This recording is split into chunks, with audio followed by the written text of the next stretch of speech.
This is Operation Eagle's Wings. This is the Eagle's Wings part of the show. And Gary Hunter is the team leader here at the Bend Vet Center. And there's some challenges with veterans today. You know, it's kind of a different world. It certainly is. And if you look at the Bend Bulletin, this morning's edition, a touching of temporary homecoming. There's a young man that just came home, U.S. Army Sergeant Ryan Craig of Madras, was shot in the head. And you can see kind of the scar there and the hairline. Traumatic brain injury is an issue today, isn't it? It's a huge issue. I think it's actually been an issue in all wars, but in this war, particularly with the IED explosions, it's become more known. There's been more studies about it, and it can be anywhere from very mild, just forgetting things, to having to relearn your life. It just depends on the extent of the injury. Most of the people we see here at the Central Oregon Vet Center are mild to moderate traumatic brain injury, but the other problem is also the issue of post-traumatic stress disorder. And we're looking at right now about 30% of all of our warriors coming back with post-traumatic stress disorder. Traumatic brain injury, I believe, is about 22%. So it's a very, very high number of people coming home. Another issue, the kind of the 3,000-pound gorilla in the room nobody wants to talk about, is suicide. And it's an issue. I've been told that in the past, I don't know what the current statistics are, but in the past we were losing more soldiers and veterans to suicide than combat. Sadly, that's correct. And go ahead. Yeah, a lot of folks come home and they do very, very well in the first 18 months that they're home. And it's that second 18 months that really is a very, very crucial time, and a time to pay attention to any warriors that you happen to know that have come home from either of these wars. They're very good at using the coping skills they have. The friends and family are supportive. But, you know, there's a thing called compassion fatigue, and it's something that we as professionals have to worry about. But it's also for family members, friends, church members. Somebody who's very, very needy, and they're very, very needy over and over and over again. They're just running out of their coping skills. And at that point, they get to that place to where they don't see any way out. It's absolutely hopeless, and they will find a way to end their lives. So 18 months seems to be the trigger point, huh? It really does. Some are sooner, some are later, but there's something magic about that 18-month part. And here at the vet centers and throughout the vet centers in the country, that 18-month mark has been a very important time. Now, one of the questions we're getting asked a lot is, why is it this time in our history does there seem to be such a huge issue with PTSD? Has it always been there and we just haven't noticed it? Or is there more of an occurrence of that and suicide in this particular engagement? And we talked about this the other day. What's your answer to that? Well, PTSD is one of those things that's been around for a very long time. If you read the Odyssey and the Iliad by Homer, you'll see that there are symptoms of post-traumatic stress disorder of those warriors that are coming home from war. That sense of alienation, that sense of not fitting in, that sense of melancholy that they called it at the time, which we know as depression, and also all of the other things that come about because of post-traumatic stress disorder. In the Civil War, it was called nostalgia because the soldiers look back. World War I, it was called combat fatigue, oftentimes, or shell shock. World War II, it had another name. And slowly we've gotten to the place since 1980 that we actually have a diagnosis, so we can say, here's a list of behaviors, and if these behaviors are there and they're prominent, then we have a diagnosis of post-traumatic stress disorder. But it's always been there. And I think with post-traumatic stress disorder, it really is a soul wound. It's something that goes to the very core of someone's being, because it challenges all their views of the world, their views of themselves, how they fit in, should they have a family because of the horrors they've seen, and they're very scared oftentimes to share those horrors with the family, because the family really wouldn't understand. No one would understand except for the person that's been there. So what are the signs that a family would look for? You know, let's say you have a soldier coming home. We've had, more than a dozen, probably 15, 18 come home so far. Exactly. In this latest round. What does a family look for the warning signs? Often changes in behavior. If there's alcohol involved, the alcohol increases. There's this sense of deep depression. They might not leave their room or their house. Oftentimes there's one that most people don't realize, is there's a sense of giddiness once the person has decided to commit suicide. It's almost happy for no reason at all because they have nothing to lose anymore. They've made that decision. So that is a real danger point. There's kind of a depression, and all of a sudden they're just really happy. Exactly. And people might, okay, well, he's snapped out of it, but he's actually made a decision. Exactly right. Now, that doesn't happen in all cases, but certainly that's the one we have to work and look for, simply because it doesn't look the same as all the others: the depression, the despair, the hopelessness, all of those things. And also they begin to give possessions away. They'll want their brother to have their firearms, or they want their dad to have this, or their nephew to have their some memorabilia from the war. So there's that giving away thing also that is important to look for. So when people are questioning, especially family members, are you doing okay? How, they want to be loving, supportive, as does the community. So how do they intervene? You be there. I think patience is one of those things that we often lack. Certainly I lack it in many situations, sometimes in most situations, depending on the day. And have patience with that person and keep those lines of communication open. Don't allow the frustration and the anger and some of the other feelings that you may have toward this person and the compassion fatigue to get in the way of keeping the lines of communication open. We mentioned compassion fatigue a couple times. What are we talking about? Well, that's where somebody gives and gives and gives and often doesn't take care of themselves as they're trying to take care of someone else. And there might be a family out there that needs a food box every month because the person may be getting a service-connected condition of only, let's say, 10%, which is $127 a month. Not a lot of money coming to the family. They may have some other income, but things are just bad. Their lights are going to be turned off almost every month, and people just get to the place they say, I'm done, I can't do any more. Agencies also have that problem. They can only do so much. And we as people can only do so much unless we really take care of ourselves. One of the things that I think you and I have talked, and I've talked to others about one of the reasons we're seeing so many instances of suicide and PTSD and this engagement is that these soldiers are going back for repeated tours of duty, where in the past in Vietnam and World War II, if they survived their stint or tour of duty, they came home and they knew there was light at the end of the tunnel.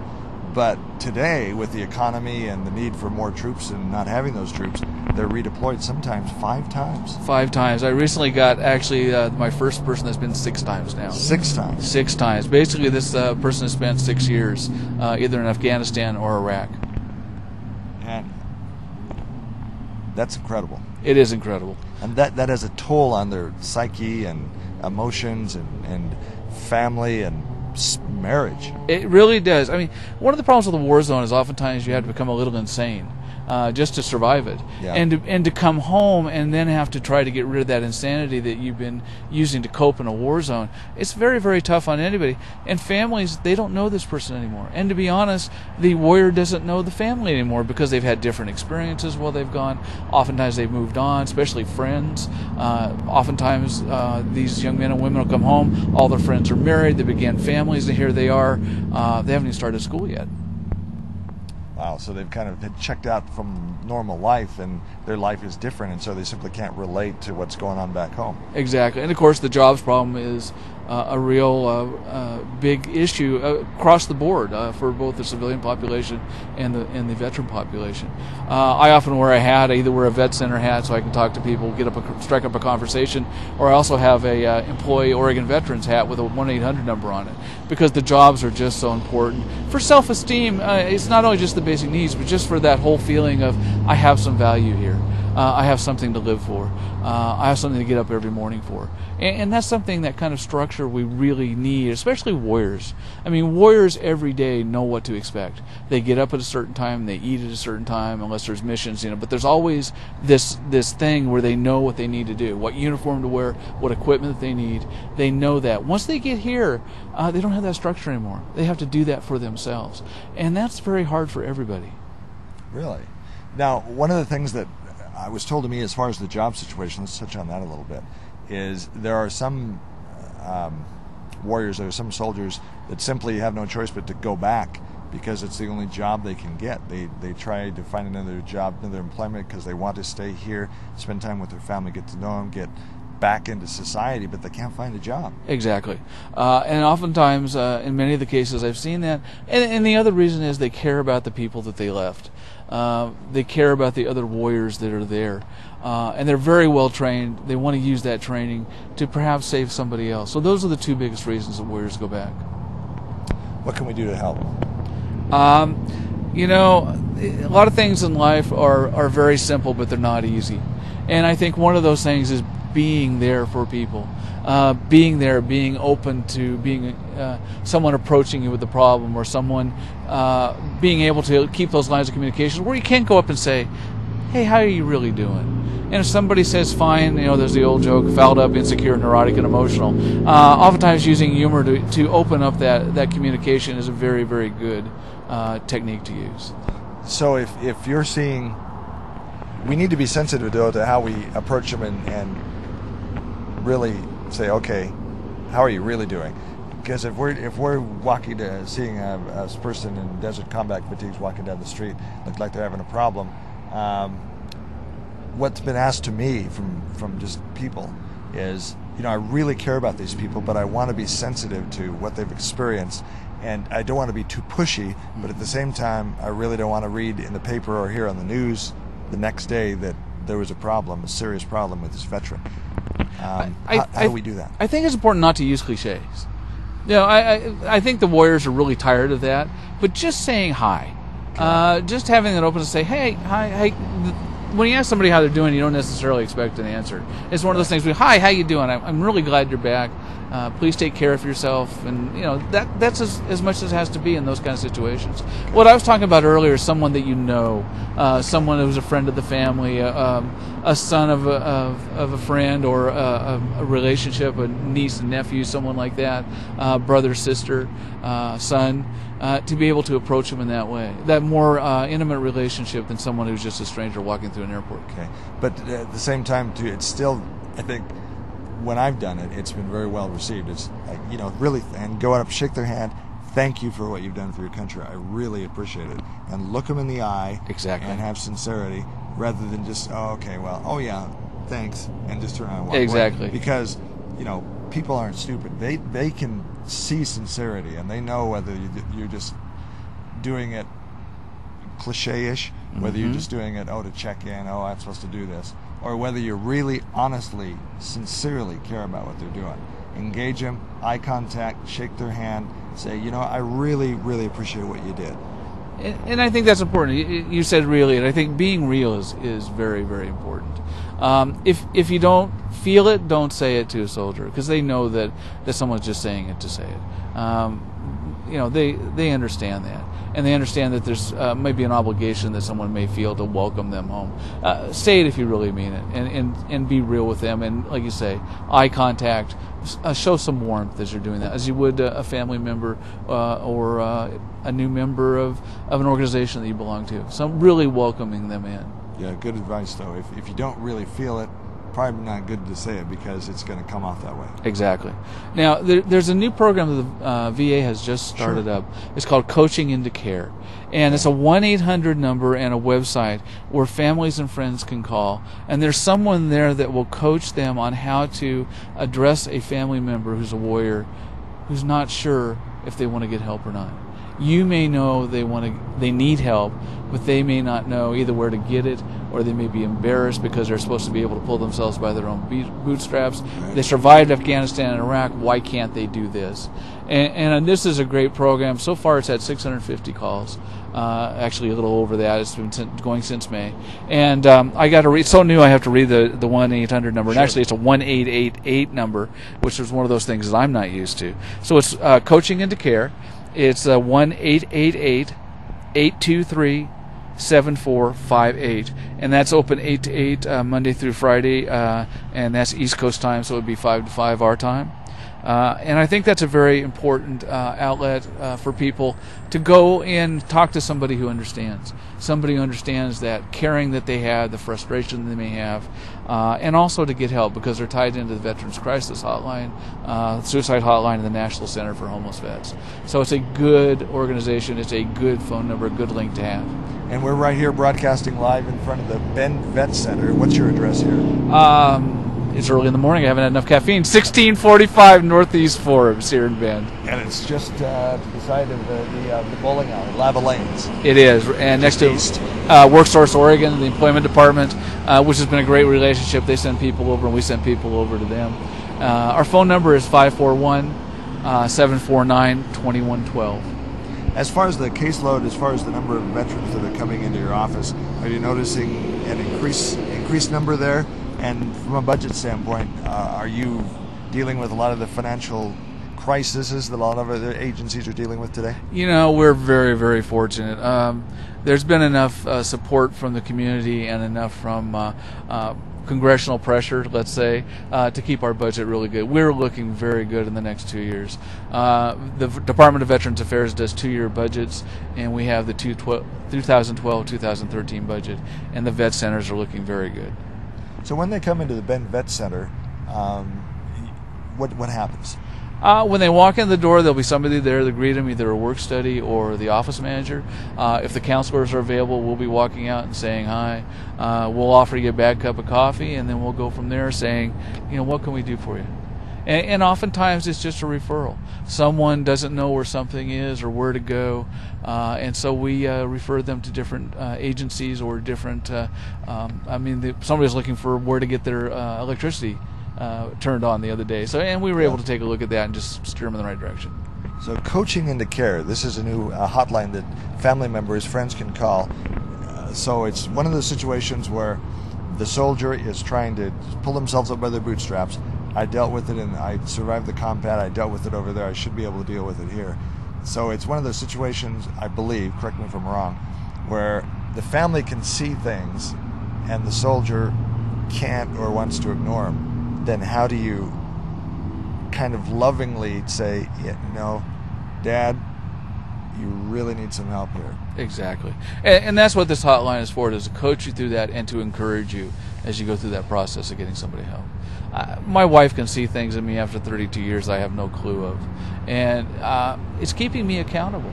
And I think one of the things that's important for friends and family to do is to keep somebody accountable and doing it in a loving, caring fashion.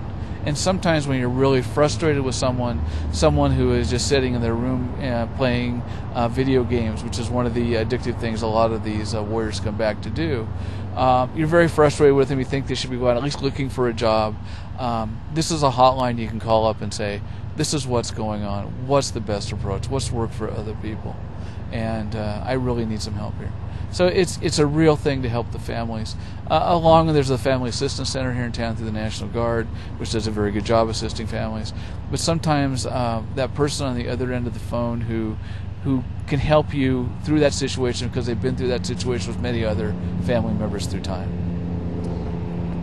Video games. So is it combat-oriented video games, or? Oftentimes it is combat, but many times it's not.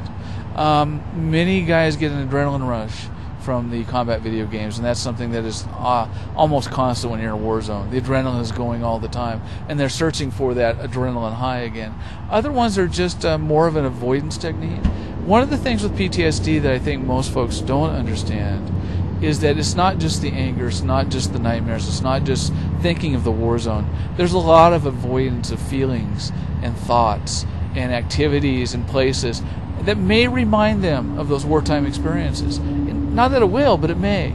And there's that fear there that they may have a flood of feelings come back that they don't want to have. So they find any way they can to avoid those feelings, those thoughts. So is there kind of a desensitization that's occurred? They've, I don't want to say become robotic, but kind of protect themselves from that? Very much so. We all have protective armor, and the warriors not only had a huge amount of armor going into combat, they also developed a lot of emotional armor. There's no way to react and to keep yourself and your buddy safe in a combat zone without putting up some kind of emotional anger.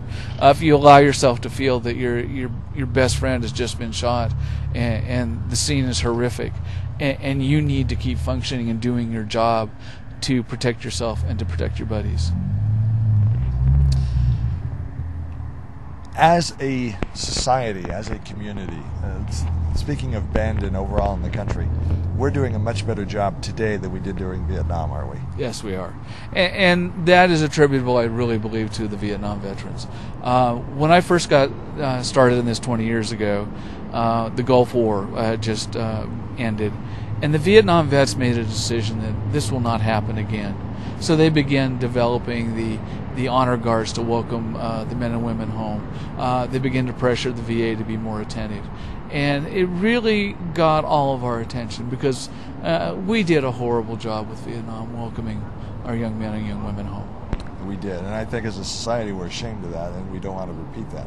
One of the things that, as I interviewed the other day at the Redmond airport, when there was about 15 people that came home, 15 troops came home, one of the comments from one of the members of the Honor Guard, who I think was a Viet vet, was, I didn't have this when I came home. Exactly. These kids are not going to come home to that same response. Exactly.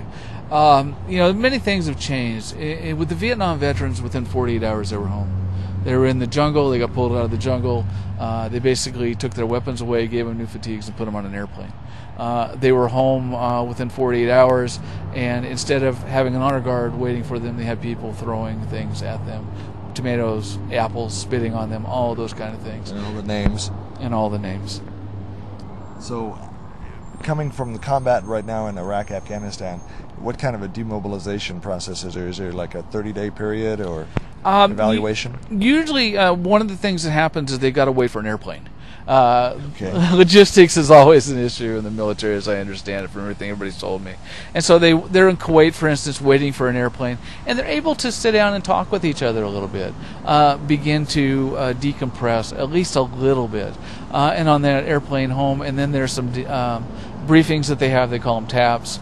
And they give them information. Of course, they're just waiting to get home, so they're not really listening at that point, which is one of the reasons why we do 30-day, 60-day, 180-day events for the warriors to let them know what the services are. But there is a little bit of decompression time. World War II, for instance, most of the guys came home by ship. They were able to talk to somebody who understood, and they got home. And again, they were scared to death of starving to death because so many had come through the Great Depression. Well, most of them came through the Great Depression. And so they worked very hard at getting jobs, creating jobs, those kind of things. This generation is being welcomed home as much as we can with open arms. What's your workload look like? Is it really picking up? It is picking up greatly. It's fantastic. The phone is ringing all the time now, which is a wonderful sound for me. Right now I'm averaging, and I do both administrative and clinical, I'm averaging about 4 people a day for doing counseling. And then I'm hoping that'll pick up as time goes on. A lot of people are really busy during the summer. So we're looking at starting a couple of new groups this winter. One is a Global War on Terrorism group for Iraq and Afghanistan vets. That'll be on Monday nights. And we're going to sneak some football in there along with some therapy, having a good time. So they have a camaraderie again, a camaraderie that they really haven't had since they left Iraq or Afghanistan. Are there support groups for the Iraq-Afghanistan veterans, as they're coming home and plugging into existing veterans organizations dealing with World War II and Korea and Viet vets, that it's kind of a different age group. Yes. They're much older, and so they've got different music they like. It's a different culture. Yes. And as they really need to reach out, they're reaching out to a generation that in some ways can't identify with their culture. Does that create a challenge? It creates a very big challenge. The Vietnam veterans have been very open to mentoring these young men and women. And you're right, it's like they're talking to someone from another world, another generation, which is really hard to do. But there again, I think that common experience often, as they go through that and get over that common experience is very, very important. And they know that there's someone out there who understands, who's someone who cares. And it does have a lot of meaning for our warriors when they come home. What else do we need to do as a community? How do you need help? How can we help veterans? Please take a look at all the different veterans organizations, Veterans of Foreign Wars, American Legion, Band of Brothers, any of those COVO, any of those organizations can use volunteer help. They can use monetary help. most of these organizations, when the money comes in, it goes out. Kovo is wonderful. I think they got 2 or 3 employees, something like that. Yeah. Something like that. Do great work for our homeless veterans, getting people in homes, helping them out to get their basic needs met. And American Legion, they're wonderful, along with the Veterans of Foreign Wars and the Band of Brothers. If I have a veteran in need, I will call them up. If they don't have the money, they'll find the money. Sometimes they can't, but they've been fantastic. And the more help that we as a community give them, the more help they can give veterans. Are you finding there's a different need from the Viet Korea veteran than there is the Iraq-Afghanistan veteran?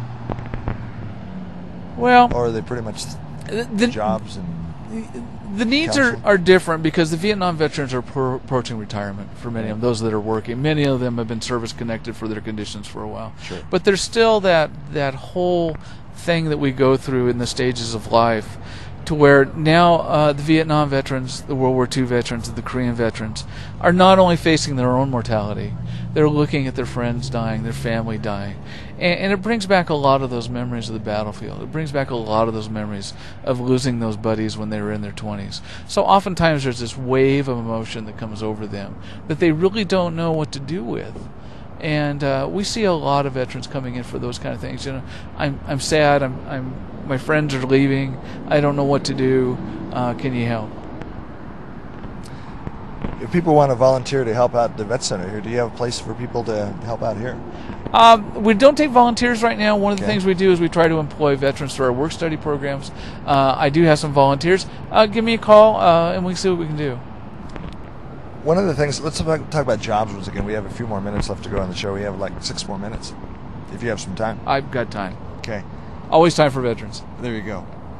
One of the challenges that employers have is, as they're looking at re-employing a veteran, they're concerned that, okay, if I get this employee trained up and ready to go and he's doing a great job, he gets redeployed, I've lost an employee. And so they want to help the veterans, but there's that concern that, boy, you know, I'm going to invest all this time in this employee and then he's going to have to get called back up again.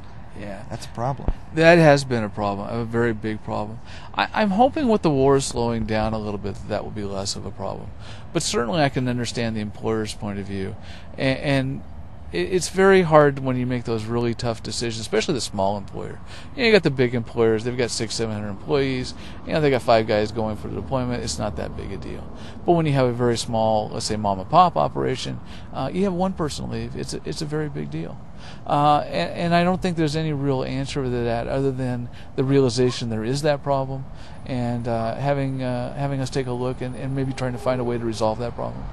Let's repeat the numbers again. Coaching into Care, if you need to help kind of bring somebody along and say, hey, Frank, George, Steve, whatever your name is.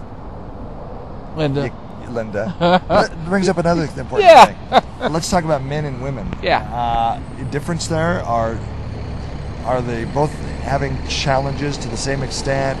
Do they handle it differently? What's going on? Well, it's funny. Oftentimes women, school bus here, hoping folks will hear us over. The women usually do one of two things. They either do it like the men do it, which the isolation and so forth, or they tend to become involved and become caregivers for other people, to take care of them. And caregiving is a wonderful thing, but oftentimes it can go back to that thing I was talking about earlier. It's a great way to avoid your own thoughts and feelings about what's going on. And women do it differently because they are caregivers better than men. Men can hide in their man cave. Women don't have that option. Oftentimes, female warriors have to come back and they're working. They're taking care of family. They're taking care of the household. They're doing all they can to keep things together. And they're like most women. We know they're working themselves like crazy. Yeah. Let's do the numbers once again. Coaching into Care, helping returning service personnel, men and women. You really need some help here. What's the number? 1-888-823-7458.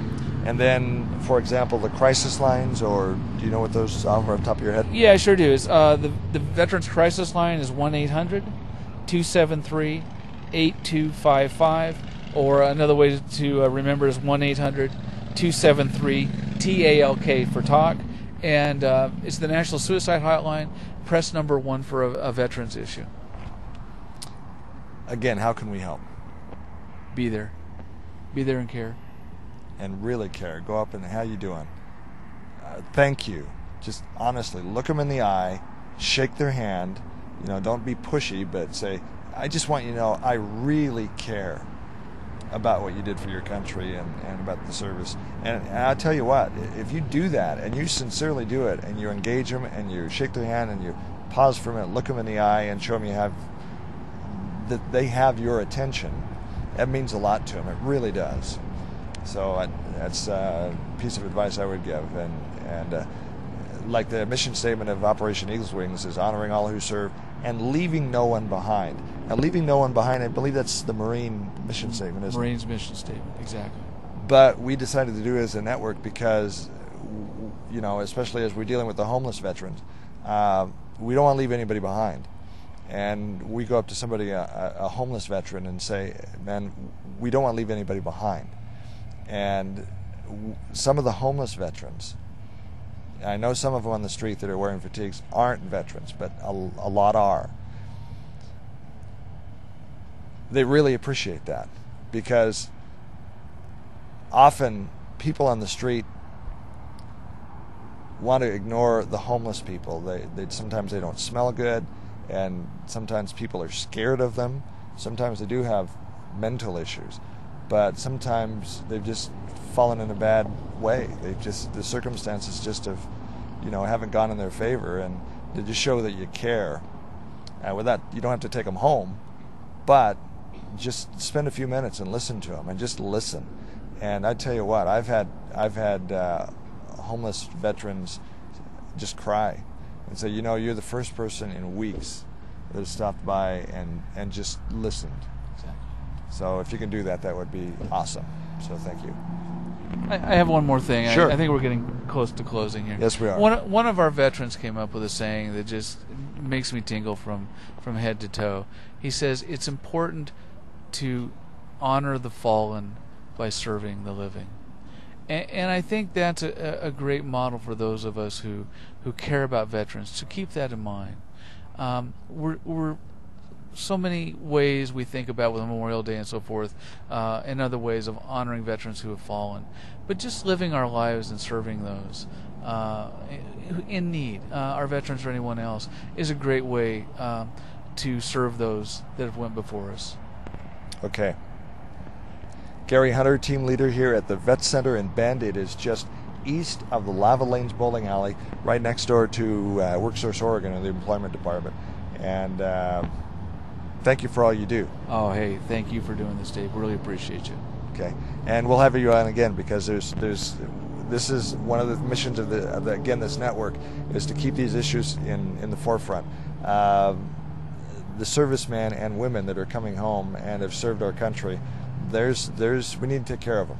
We need to cover their back, and that's what we want to do is at least get the word out, at least help get the word out. Exactly. To make the transition easier. So, Gary, thank you for all you do. Oh, thank you so much, Dave. You take care. Have a great day. Thank you for this opportunity. And again, we will. The morning show is Monday through Friday, 7 to 7:30 is the Christian segment. It's TJN, the Jesus Network, and then from 7:30 to 8 approximately is Operation Eagle's Wings or Eagle Live, where we talk about veterans issues. So we will see you tomorrow morning on location. Have a great morning.